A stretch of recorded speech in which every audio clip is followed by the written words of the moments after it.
to another episode of the Route 77 podcast. Before we dive in, we'd like to give you a heads up that today's discussion involves mature and sensitive themes. We encourage listeners to approach the content with an open mind, but also with discretion, particularly if younger audience members are present. We hope that our conversation will provoke thought and inspire empathy and understanding. So let's dive in.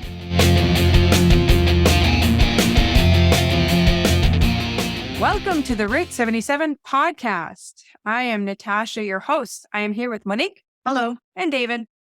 Hello. And we are going to revisit a topic we have discussed some, but I'm hoping to talk about a different angle, but also really talk about like the reality of what is going on and the seriousness of what it means for a person, especially the single person.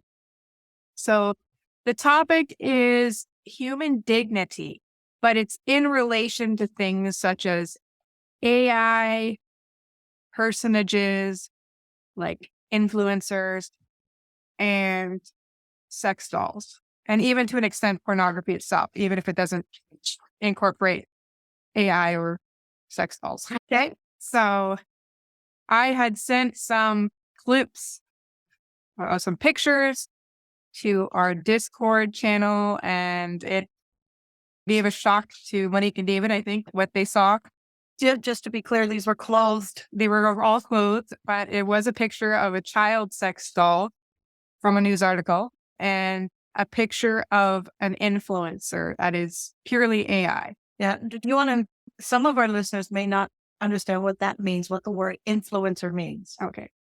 Influencer, from what I understand, is anybody who creates their own social media and uses it to make money. Okay. So they can get millions of dollars if they do the right thing and say the right thing and catch on for some reason, even charging to post for people and do work with other people. And it just becomes like a whole other way of generating income in this day and age.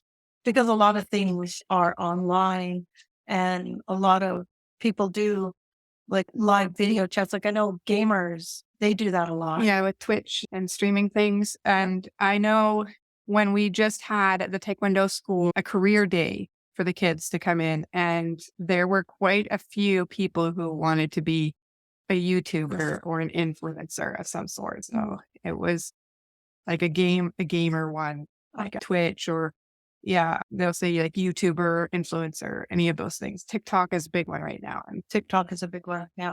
Yeah. But these influencers are going about it in a different way where they're tapping into the depravity of humanity by creating these AI robots. They're all digital. They're all on screen.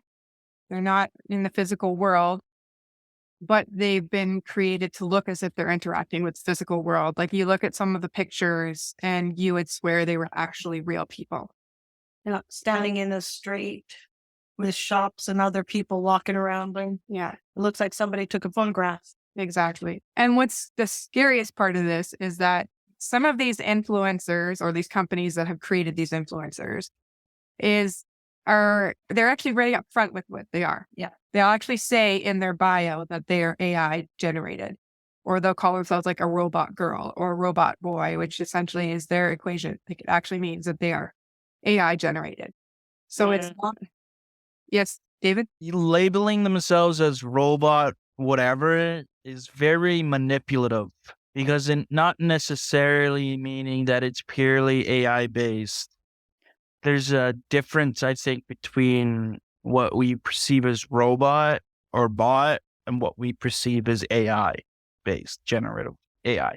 One of the things, too, is that technically you can schedule posts over the course of 2 to 3 months and then don't do anything for those months. So you're technically a bot running these posts, right? So you could do like a couple months worth of work in maybe 1 or 2 or 3 weeks, have everything scheduled to post videos, record a bunch of videos, have these videos scheduled to release, while AI is completely generative, meaning that there's actually no physical or any human emotional interaction with the content whatsoever in the process of creating it. Yeah. So I guess there's twofold. There's like a layered way of dealing with this because I'm sure they do have this all set up to be run by the bots to run these things. So they're not running they're not physically at the keyboards running them day by day. No. No. And just as an example, we were discussing some of the ones that are online at the moment that are big. There's this one, let's see, I'm looking at a newspaper article. One's called, I could be just pronouncing this wrong, but Lil Makila. And she's worth an estimated 10 million pounds. This is a British article, so they're going in pounds, and can charge up to 8,000 pounds a post. And we looked that up, and it's about 13,600 Canadian dollars to have a post from that AI. That's Canadian. So it's pretty expensive. So in their profile in this, it's hard because you want to say her, but it's not a real person. But everything about you wants to say her.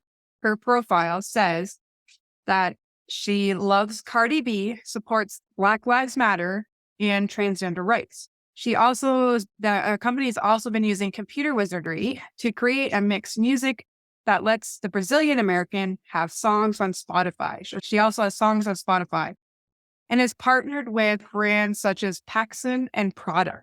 So not just inane brands you've never heard of, actual high-end brands. Her followers are 2.7 million on Instagram and 3.6 million on TikTok. And I don't even know how this is possible, but they have their own controversies too.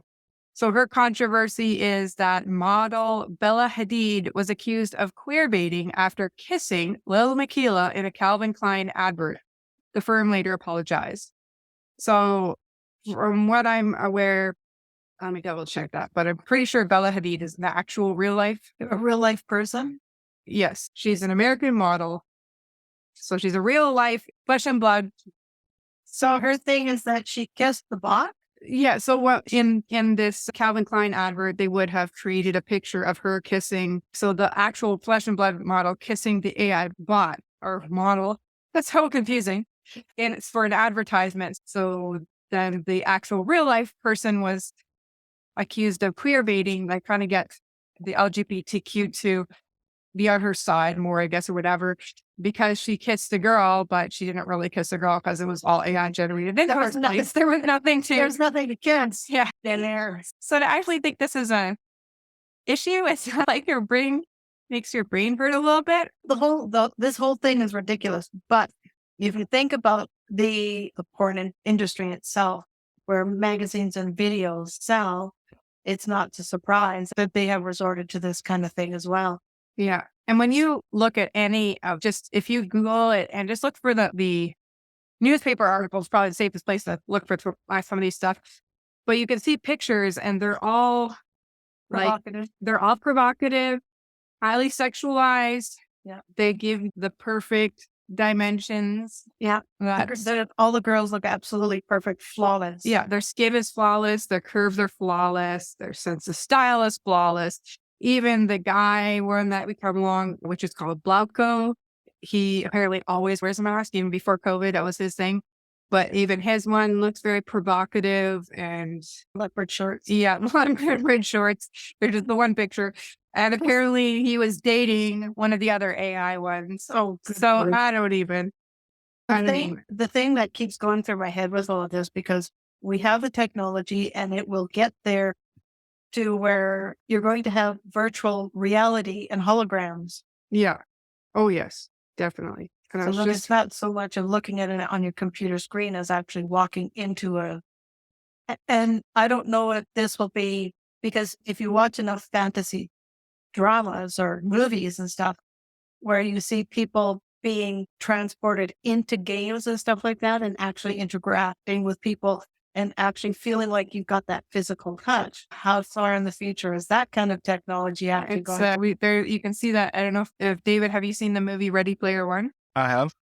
Yep. So they deal with that through the kinetic touch, yeah, like bodysuit and whatnot. And that's, I think, closer than we think or wish it sometimes.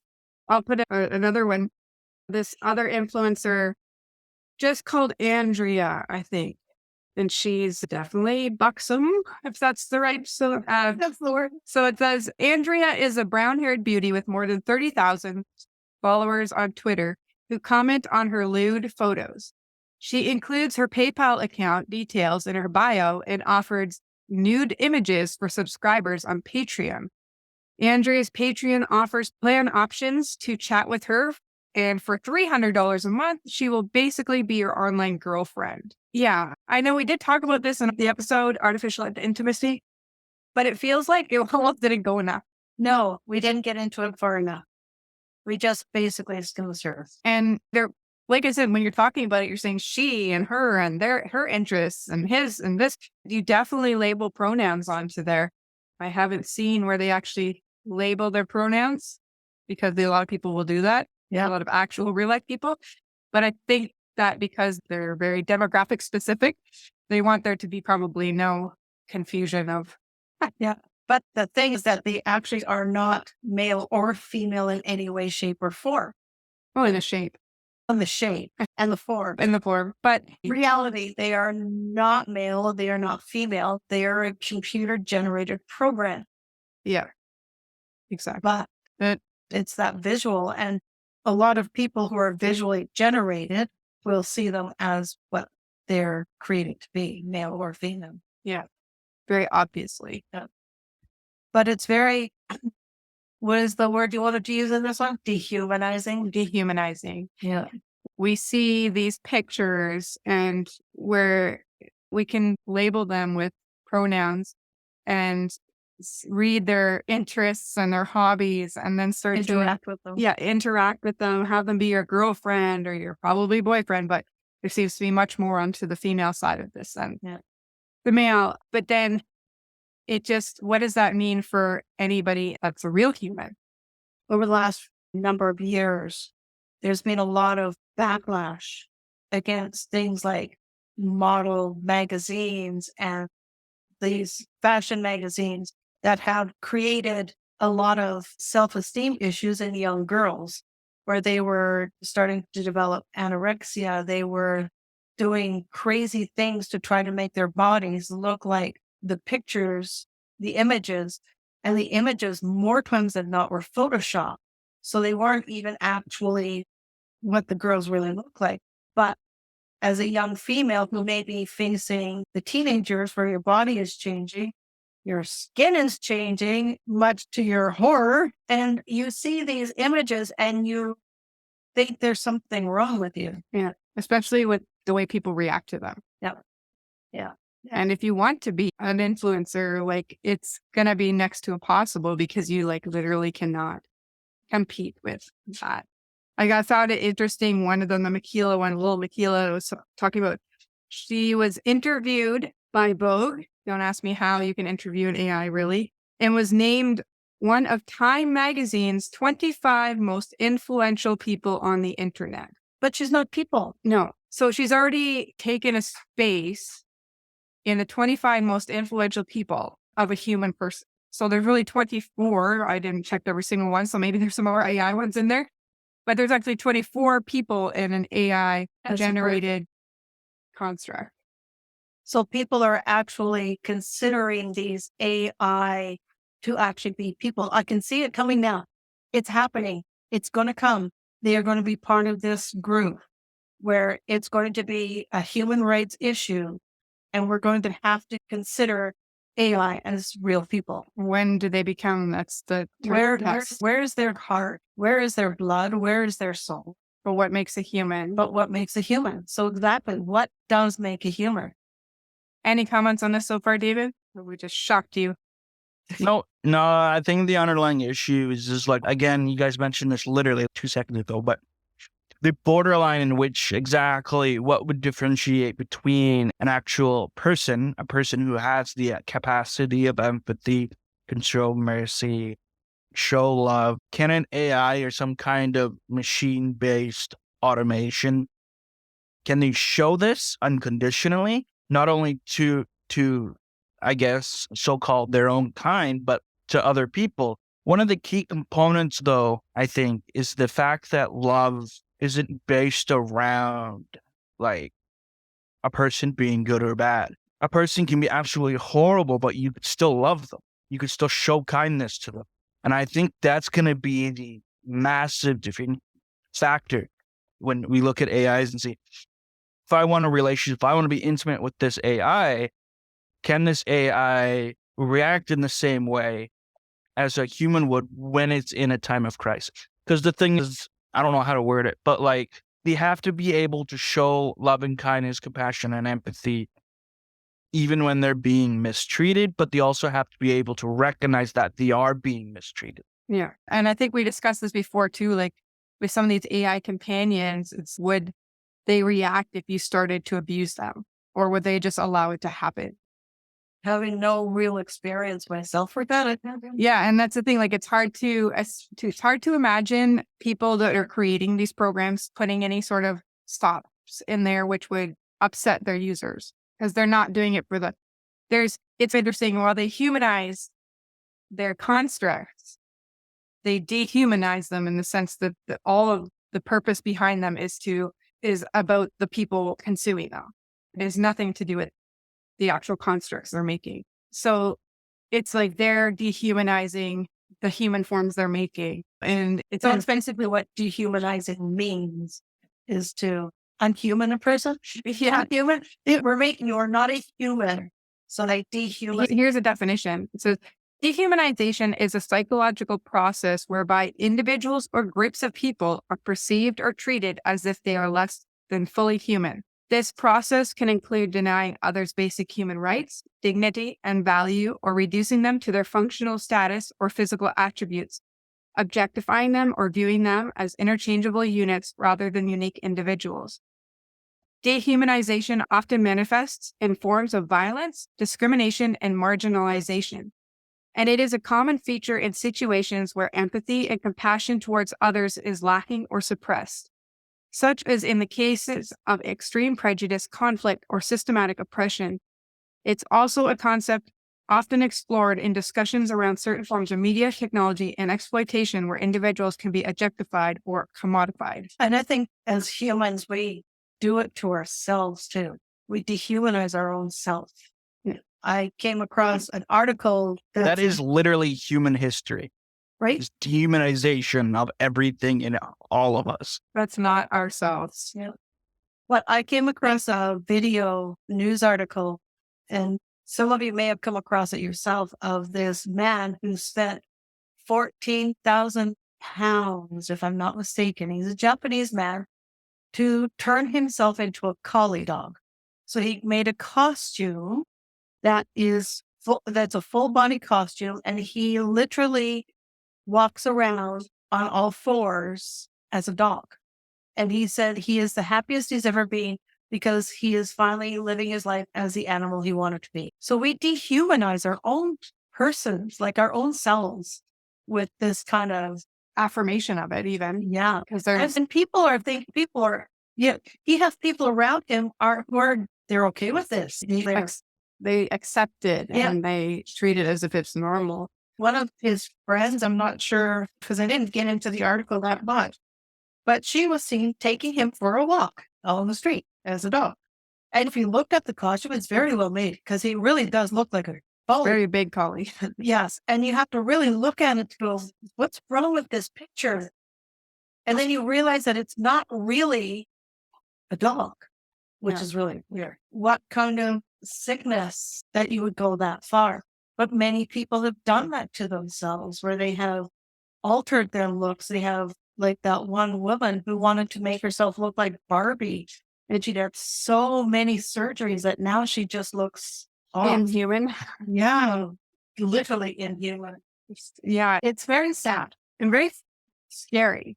It's hard to come up with the reason why that's bad if you don't include imperfections. So if the world was in a state where there was no evil and such, him being that dog isn't so much of a good or bad thing, really. Problem is that we don't live in a world like that. I feel like the only reason he would become like that is because he doesn't want the responsibility to deal with the troubles and the calamities of the world. And so by doing that, he removes any responsibility for him to take care of himself or anything else or other. And then he's now completely relying on other people Mm. to do basic human things, right? Feed them, brush them, take them for walks. I don't even want to think about the other parts. Do they need to No. take a doggy bag with them? If I'm like, But it's not just that too. no, He probably lives around people who won't abuse him or who won't mistreat him or won't do anything. But that isn't reality in a sense. If he gets into a situation where he's either abused, mistreated, I almost guarantee you he's going to swap back to being human, because then he gets that right that is wrong in a sense. Well, Cannot do that. he must have to live outside of the costume some of the time, because you've got to take a shower. Because if you don't, you're going to start smelling pretty ripe after a while. And it must be hard to breathe in that too. Although it does have a working mouth because he can eat through it and everything. It's just very elaborate. Like he literally paid somebody to make this elaborate costume. Yeah. And that's where we can even merge over to the sex dolls, because it's one of the things when I was researching for this, and this was an article from 2018, so who knows what it's like now. But it says that there was at least 42 lifelike dolls have been intercepted, seized at the Canadian border in 2 years. And that's 2017, 2018. So I could assume that we're still doing that now. And That's it in 2 years? But yeah, 42 in 2 years. that's how many they seized, though. That seems stupidly low. And That was back in 2018. 18, and that was probably the only ones that they were able to find. Yeah. They said that the estimated cost of the ones that they seized ranged from $50 to nearly $8,000.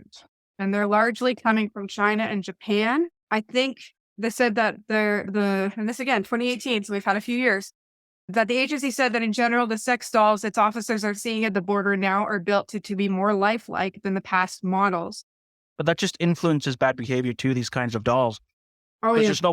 there's no pushback when you abuse them And at now, all. So then people will go and use these, abuse these, and then go out into the real world and probably won't know any better at that point And when they actually get into a meaningful relationship. because they're like claiming in some of the articles on it again, because some people are saying like that acting out a sexual fantasy on a realistic doll has a disinhibiting effect that could lead someone to prey on a real child. Giving somebody something that would help satiate a need can go one of two ways. You could say it's possible that might inhibit the person from offending against a real child. Okay, I'll allow for a possibility, this lawyer was saying. Or I think it is far more likely that it is going to incite somebody to actually go after a child once they have had that experience. Because really, like when it comes to these type of things, if you look like at any of the research done with pornography and anything, people always need to go farther. Yep. But then there's a psychologist and sexual therapist who says that there's no evidence to show these using victimless materials like cartoons or dolls leads to real harm against children. And he says, until there's a demonstration of harm, ickiness just doesn't raise the level of limiting somebody's free sexual expression. so that ickiness comes from us. Yeah, Ew. the ickiness factor is not, but the thing is, until there's a demonstration of harm, so we need to see children being raped I know. and then be like, oh, maybe there was a problem. They confiscate so much child pornography material. But this was 2018. And that's what they're saying. They can seize this under those laws Yeah. in Canada. So now I'm wondering if that person will now have a different viewpoint after 5 years Or 18. Yeah, 5 years. Yeah. It's Because just in 5 years now we've gone totally where anything is permissible. like, that's one Want to part. say something about that? Yeah. Like I was looking at another article and this psychologist is basically saying it's almost impossible to do like actual scientific studies on this because the people that have child pornography and all these accoutrements that come with it, it's all self-reporting. There's not too many people where they're going to come into like an obvious like we're going to do a clinical study. Here's the pedophiles over here. And they're doing a clinical study. We should go. Yeah, there's not going to be a lot of honesty, I think, or a lot of people that are just going to be jumping forward. So there's a large enough set to actually do. Yeah, they pretty much have to do the research once they've been after the fact. And that's the scary part. Yeah. That we have to wait for them to be apprehended to get any kind of, which is really, but they even if they do have the research behind. But I think the question no. But the thing is, I think the question is, because we talk about this ethics and that ethics, is the act itself within your decisions and your brain and your body and your soul, is that the wrong part? Or is it okay, even if there was not a child one, say it was like a lifelike one, and be like, or is the act of doing it wrong? Or is it the means to the end wrong? Or it's like just the fact that it was like a fake child? And whether or not you're fuzzy on whether a fake child doll is right or wrong, or it's the whole idea behind it, like leading up to it, all the decisions that are being made, just sinful and wrong. Living as a single person, many people, your body goes through cycles. And when you're younger, when you're older, those things tend to level out a little bit. Level out, fade away, I think. But most young people, it's just like when you're ruled by your hormones. Yeah. And it's difficult, like when you get times, like as you go through, your body goes through cycles, and there's different hormones that are flooding, and they're there for biological purposes. And the thing is, we need to learn how to manage them in a God-honoring way and a humanizing way. Yeah. Think about, okay, we have, and I'm just going to go down a road here, because we could say, okay, let's just, for the sake of argument, say that an adult sex doll that looks very human, has the little AI brain or whatever they're doing now, you spent like $50,000 on it or whatever, more. Okay, that's okay. It's a thing. It's not an actual person. We're going to say that AI is not an actual person. So you're not doing any harm to this person. So it's no problem. Let's just, for the sake of argument.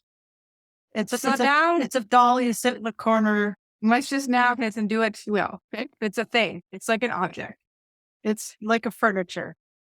Okay. So we've just said that's okay just for the sake of argument. We're not saying it's okay. We're just saying for the sake of argument.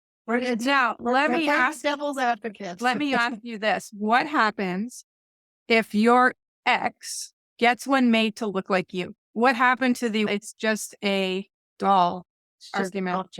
It's just an object. It's just a way of sexual release that requires, it's victimless. Or if it's made into something that is like a family member. Yeah. Anybody like or a friend or a celebrity. They have a hard enough time with these deep fakes pictures and stuff, and all these porn, like porn fiction and stuff like that, where you just have no control what people do with you. But now you have the crazy people who are stalking you, actually getting a lifelike doll that they have AI that can make it sound like you. There's ways of doing voices and stuff. They're putting AI into movies now, where they can just put people who pass away, they can make them in it's basic, where you can tell there's something weird going on, but it's only a matter of time before that. And technology changes enough that you can't tell the difference between who is a real live person, who is not. Yeah, there's a lot of, I think Samuel L. Jackson was basically refusing certain things. I don't know if it was that he couldn't refuse it because of the contract he had signed with Disney. Because a lot of stuff they'll do, like maybe some stunts and stuff, will be just on AI. But then they now have AI mapping of his body. So basically, he could keep acting for after he's dead. Basically, like the theory is that it could happen. Yes. So whenever they're making deals and stuff now, that's probably now part of the taking my likeness 50 years after I'm dead, creating a movie with me. Who owns the rights to his voice and body? So we've taken an actual human person, just say with Samuel L. Jackson, and have broken him down to his acting, his voice, his mannerisms, and basically people wanting to commodify that. They can probably do that because so many things are digital now. they could probably take anybody's image out of a digital film and create an AI out of it. Oh yeah. And like you can see the pictures like that what they can do already. And it's just, and we're just looking we can go online and come up with some crazy pictures on the free things that we don't have to pay any money for. Could you imagine some of these, how far advanced some of these programs already are where you're paying big money? But people are fascinated by this. Nobody is objecting because it's too fascinating. There's just too much. Again, like we could put the same thing like we just did with the sex dolls onto the AI. Okay, they have these AI influencers. What happens if they took your likeness? Do you have control over your likeness? What if you do have control over your likeness after you passed away? What if? But that would only affect if the person knew of that. But could you imagine? What would be the case? What would be the case if, say, our lifelike doll was made of someone, but no one else knew that was made? Yeah. I guess it's more like a thought experiment, like where you think this should be okay, but then what happens if it's just a little bit different? So you're saying sex dolls are okay, not you, but a person saying sex dolls are okay, but then what if the sex doll looks like you and it's your ex? Is that still okay? And then it makes people think, wait, I don't have an ex to worry about that. So for me, it's just I can't imagine any of that. What if it was like a my person's daughter or son? Yeah. And they made a child doll that looked like your son or your daughter. Would you still go, at least it's victimless?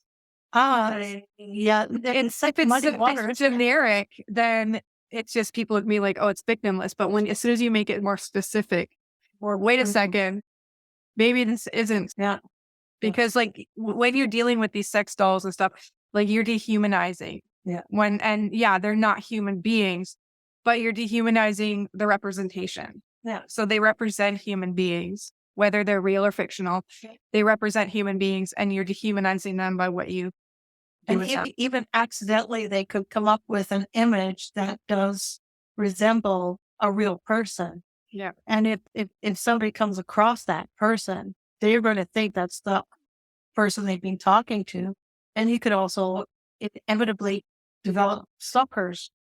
Yeah. Hey, you're my girlfriend. I've got a picture of you. No, I'm not. I don't know who you are. But what if because some of this stuff is being done there's no restrictions in some of these places that it's being done. And yeah, we can say we want to keep it ethical. There's some companies who absolutely refuse to do child-sized dolls. And yeah, that's fine to say that you're going to refuse to do that because, the whole issue. But there's always going to be people who don't follow that. Yeah. Because they're going to make the money.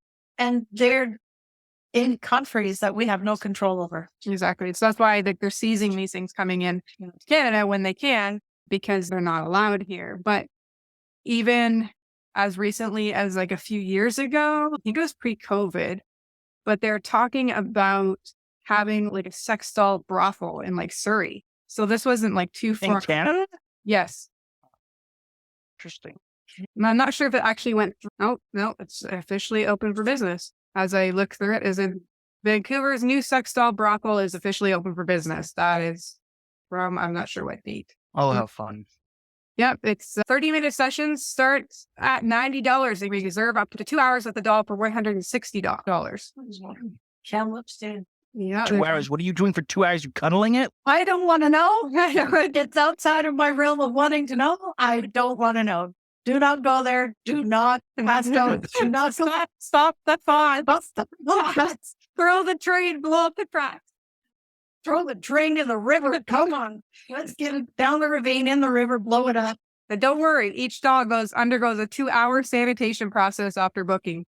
Oh, that's good to know. So I feel better now. Oh, Sarah. That's it? 2 hours? But the 24, 48. Please, at best, if this has to be done. There's got to be people who use it. There's the pictures here.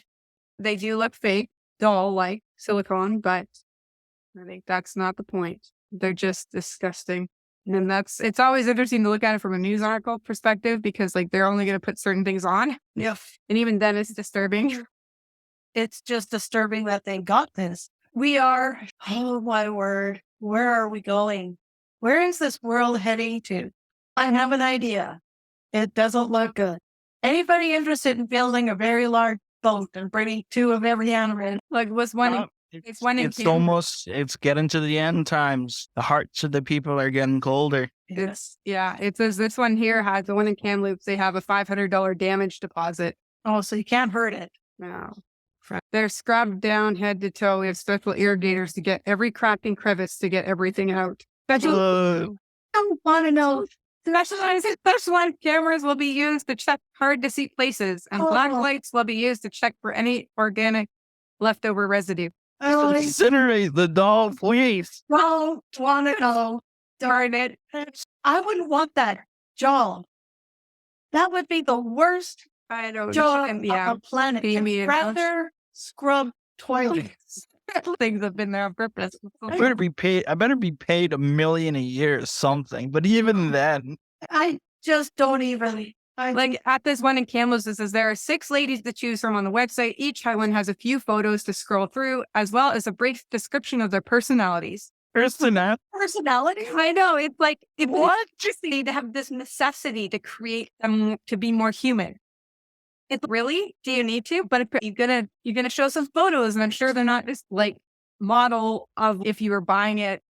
This is what this looks like. This is what this looks like. The hands look really real. Or you couldn't probably- lift it over your head with your pinky. How non-human can that?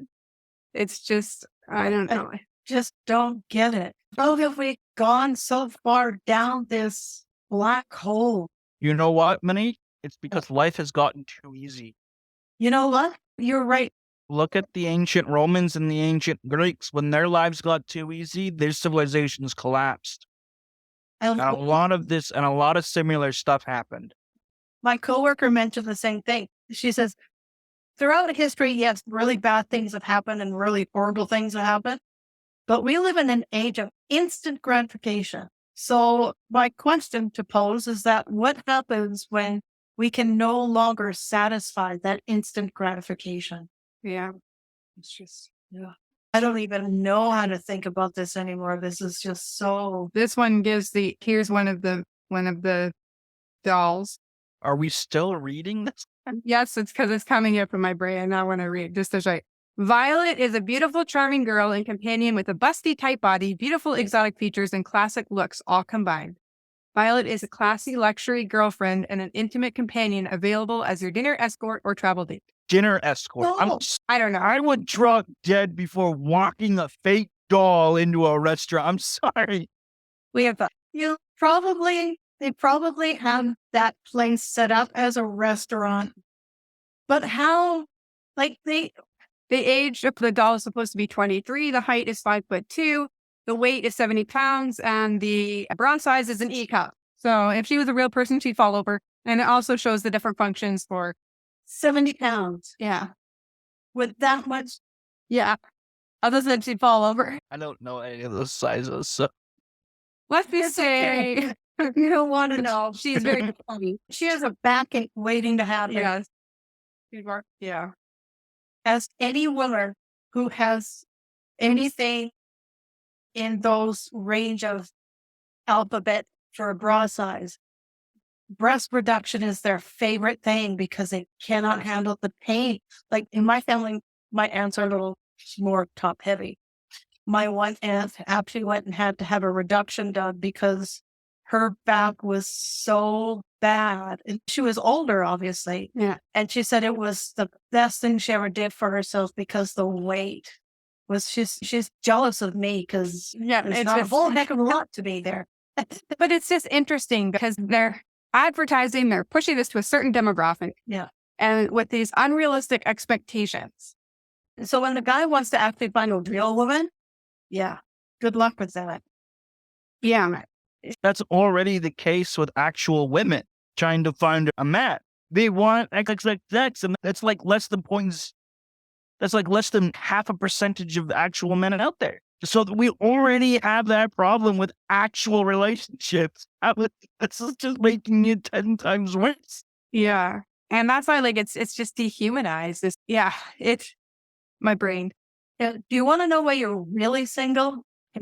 It's because of this industry This is part of the problem. that is destroying the minds of young men and women into wanting these having these unrealistic expectations that cannot be fulfilled. And then you when they develop fulfilled, desires and fantasies and even emotions towards the thing that's not real, that's pixels on a screen or silicon over a skeleton. I don't know how it works.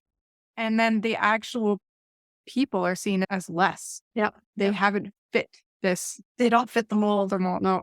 They have flaws. They have scars. They have cellulite. Well, to be human is Yeah. to deal with physical imperfections. It's just a part of life. And some things aren't imperfections because bra size isn't an imperfection necessarily. It's just, but when you overemphasize it on these dolls or on these AI influencers where it's like people just, that's what they consume and they expect that's what it should be like.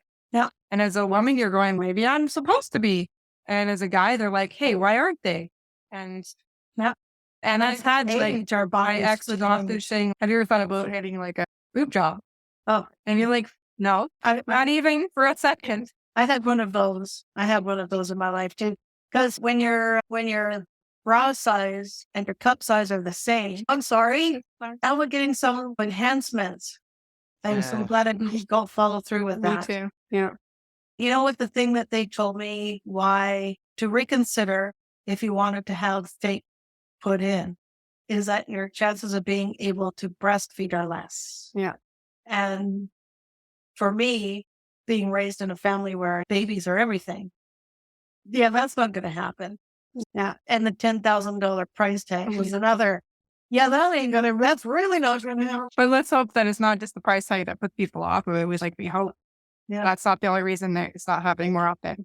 There are times that when you're doing it because of your self-esteem, because you need to make yourself look something that is not realistic, like these dolls and these images that make you think that you are not good enough. What's crazy is that they just go like more and more ridiculous in the proportions and people want them to look young. Like they say the doll's like 23, but the thing is you look at some of these ones and they look barely like teenage years and like they want them to look really young, but then very busty and voluptuous.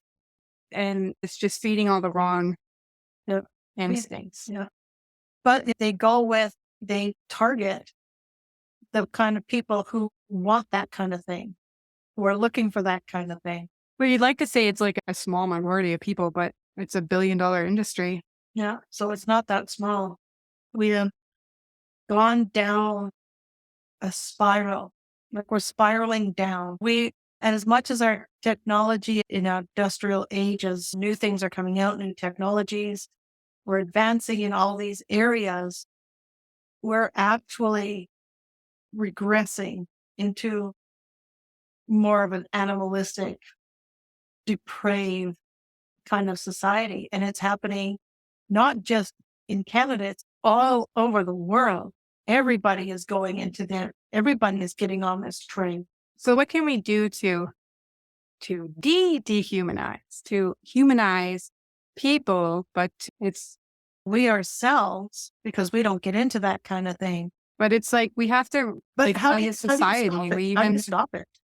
And we have to start with ourselves, like accepting ourselves the way we are. And also having the common sense to understand when something is definitely wrong.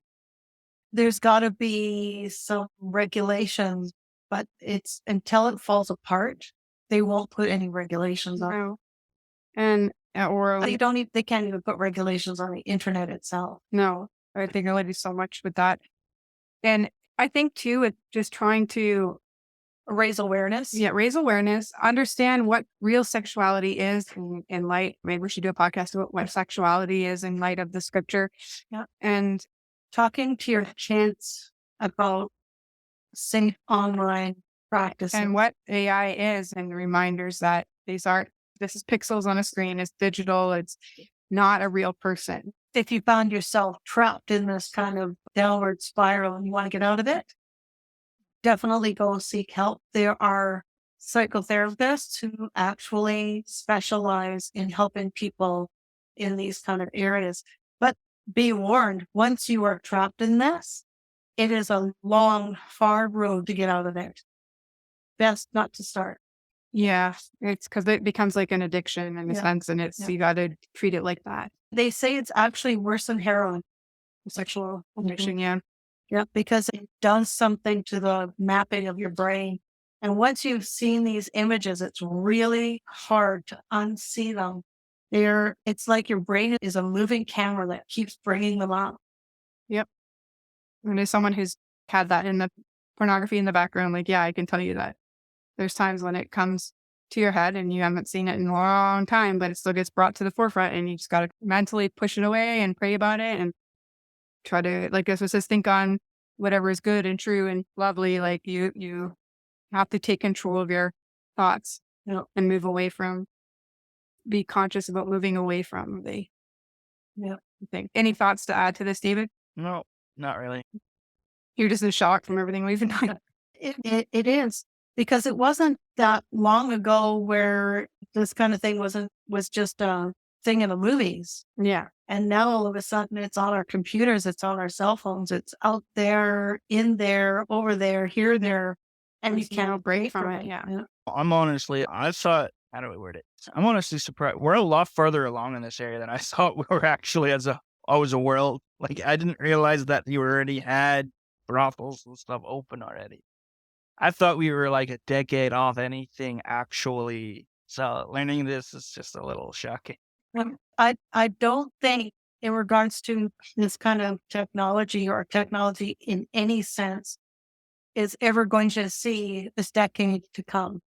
Like, I think we're going to be starting to see really wild technological jumps in a year or 2 years max. It's already happening, like just with the AI incorporating, because there's so many things, so many calculations and things AI can do that makes things so much quicker. David can even attest to the fact that it helps with coding and how much quicker it makes your job that way. David? Yeah. Oh, yes. Normally, I could spend a couple hours writing code that I've written 1,000 times, and it honestly takes me about an hour or so to write that kind of code, and the AI just does it in 30 seconds. Yeah. So we're with the incorporation of AI, and again, this is the AI that's available to the public. This isn't the AI that's at the advanced end of where they're still researching and doing and prototypes and stuff where if you have the millions of dollars you can probably have access to. I always assume that we're much more advanced than what the general public has awareness of, that has access to.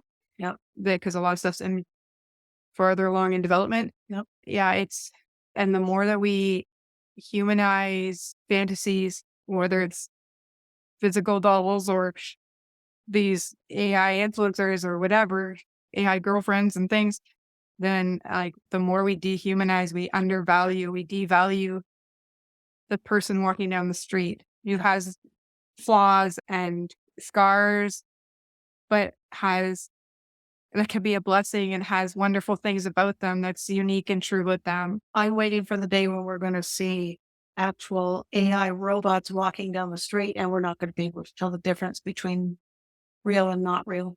If you want to get a very basic glimpse of what that would look like, Monique. I've already seen that. Watch Korean drama. No, there's a game, and Natasha knows, Detroit Being Human. It has very glimpses of what like actual robotic machines would look like in modern day world or in like a futuristic style. And it is purely robotics in the game. What I'm actually seeing is probably going to happen is that you'll be able to walk down the street and you won't know at first glance if you're about to interact with a machine or a human. Yeah. Movies and dramas like The Terminator, iRobot. There are so many movies and dramas out there already. And I'm going to tell you, like every single sci-fi, like Star Trek, Stargate, and everything, like Star Wars, there's always an Android AI, something that shows human qualities. And if it's a TV series, I can definitely guarantee you there's going to be an episode on whether or not that AI is actually a living human or has the rights of a living person. They do it, Data, the Doctor, and Voyager. It just happens in every single one. Yeah. Because it becomes like, hey, wait, the owner or whatever wants to take it back. but hey, it's our friend, but it's just a robot or it's just an android. And it's just, there's this whole like thing about, and then you're rooting for the fact that they're human, like they're a robot, but they're the character you've come to love. So you're like, I don't want you to go to it. You're not going to go there. It's a simple. It's a symbol data or whatever. You don't want that to happen. So you're actually rooting for them to become humanized. And then you're going to have the human rights groups that are going to be saying that these robots, these AI, whatever, that they have their own autonomy, that they deserve as much rights as a next natural born Human person. Yeah. When does it end? I think, yep. I know when it ends, but Yeah, it's just, we've read the end of the Bible. we don't have the ultimate ending. We don't know the path from here to there. No, and we don't know how long it's going to take to get from here to there. But So yeah, I think Like this, but we can definitely tell we're close. On the up hand, though, we don't know how long it would take for these properties to be fulfilled. So it could be like 1,000 years before the actual river actually 100% drives up, kind of thing.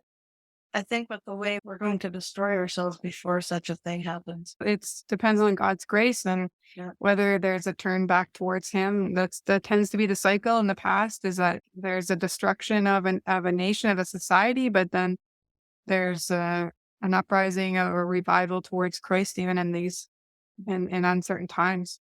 Because this is something that's happening worldwide, it'll be a crush of all humanity, not just in one place. There's an interesting thing. It varies though, because we tend to think in the West that everybody must be doing the same thing we are, but actually, when you go to some of these countries, you realize that it's not.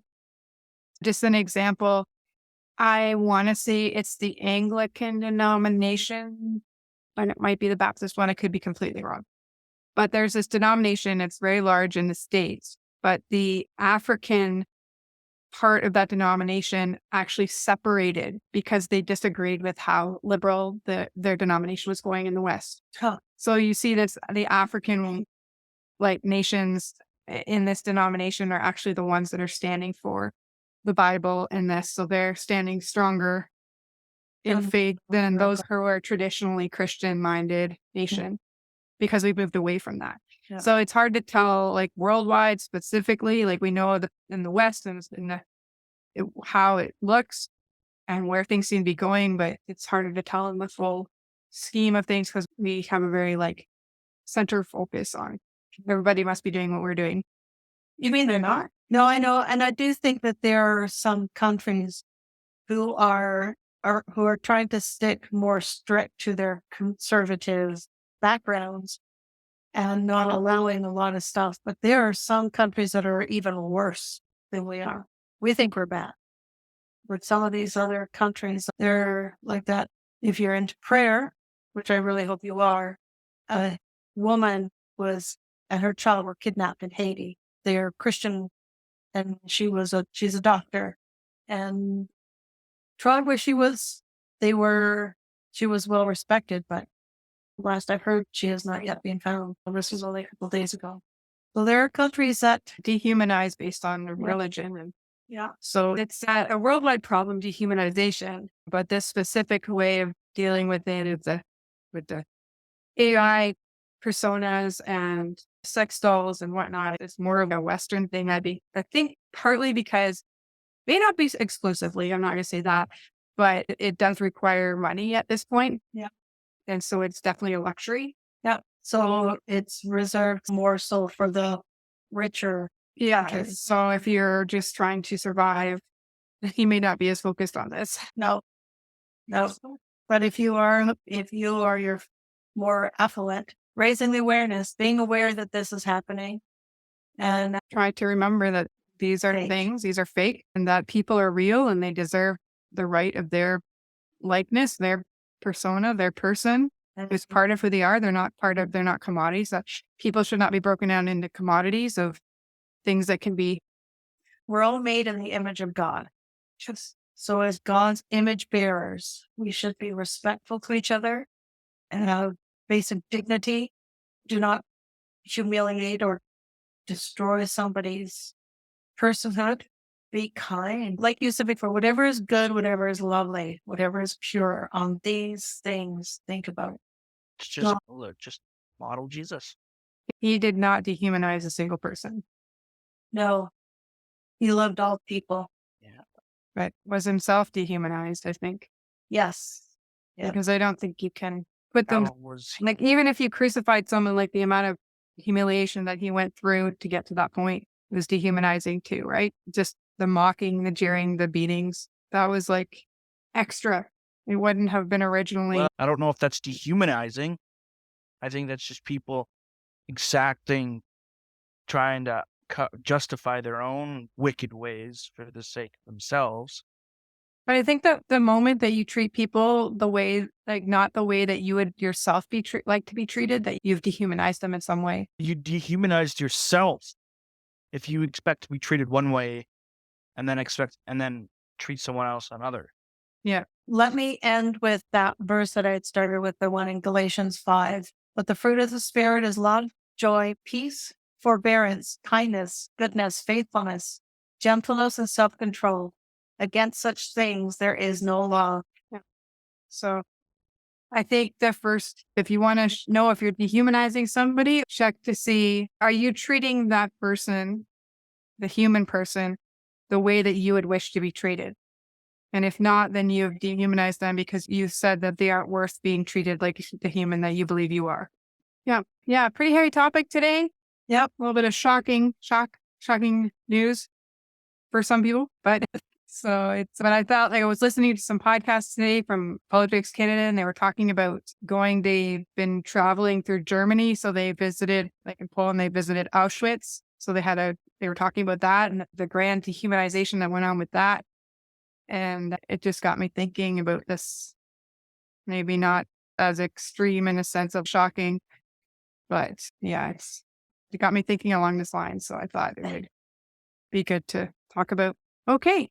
That's the end of our podcast. We thank you for joining us today. Hopefully we've said some things that resonated with you or that opened your eyes to things that you didn't know about, something to think about or something to pray about.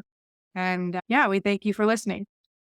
Hopefully you'll come next time and listen to us. If you want to talk to us or contact us, you can email us at route77ministries@gmail.com. That's ROUTE 77ministries@gmail.com. Or find us on Facebook, Twitter, or Instagram.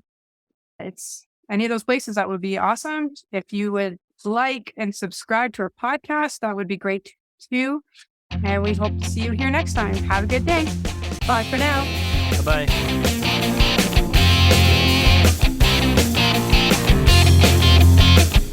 Well, that brings us to the end of today's thought-provoking episode. We hope that our candid discussion has sparked your interest. Remember, life is a journey, and along the way, we are confronted with a plethora of difficult and often uncomfortable topics. We thank you for joining us in this deep exploration and for your willingness to grapple with these challenging subjects.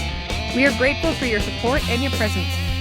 Please remember to like and subscribe to our podcast, and feel free to reach out to us. In the meantime, stay safe, stay curious, and live your single life to its fullest.